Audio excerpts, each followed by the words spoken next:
இசைஞானி இளையராஜாவின் மகள் பவதாரணியின் உடலுக்கு அதிமுக சார்பாக மேற்கு மாவட்ட கழக செயலாளர் ஜக்கையன் மற்றும் கிழக்கு மாவட்ட கழக செயலாளர் முருக்கோடை ராமர் தலைமையில் மாலை அணிவித்து அஞ்சலி செலுத்தப்பட்டது. தேனி மாவட்டம் பண்ணைபுரத்தில் பிறந்த பிரபலமான இசையமைப்பாளர் இளையராஜாவின் மகள் பவதாரணி உடல்நலக் குறைவால் காலமானார். இதனையடுத்து அவரது உடல் தேனி மாவட்டம் லோயர் கேப்பில் உள்ள இளையராஜாவின் பண்ணை வீட்டில் அடக்கம் செய்யப்பட உள்ளது. இதற்காக சென்னையில் இருந்து ஆம்புலன்ஸ் வாகனம் மூலம் கொண்டுவரப்பட்ட பவதாரணியின் உடல் தற்போது லோயர் கேப்பில் உள்ள இளையராஜாவின் பண்ணை வீட்டில் பொதுமக்கள் அஞ்சலிக்காக வைக்கப்பட்டுள்ளது. இந்நிலையில் தேனி மாவட்டம் அதிமுக சார்பாக தேனி மேற்கு மாவட்ட கழக செயலாளர் ஜக்கையன் மற்றும் கிழக்கு மாவட்ட கழக செயலாளர் முருக்கோடை ராமர் தலைமையில் அதிமுகவினர் பவதாரணியின் உடலுக்கு மாலை அணிவித்து அஞ்சலி செலுத்தினர். பின்னர் செய்தியாளர்களிடம் பேசிய கழக அமைப்பு செயலாளரும் தேனி மேற்கு மாவட்ட கழக செயலாளருமான ஜக்கையன், இளம் வயதிலேயே பவதாரணி உயிரிழந்திருப்பது தமிழ் திரை உலகிற்கும்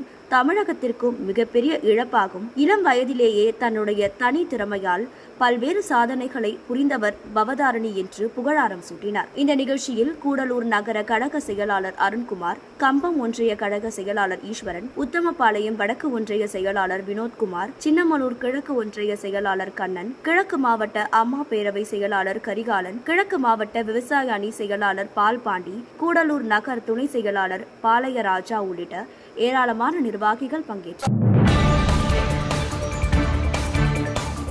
செய்திகளை உடனுக்குடன் தெரிந்து கொள்ள நமது அம்மா இணையதள தொலைக்காட்சியை சப்ஸ்கிரைப் செய்து அருகில் உள்ள பெல் ஐகானை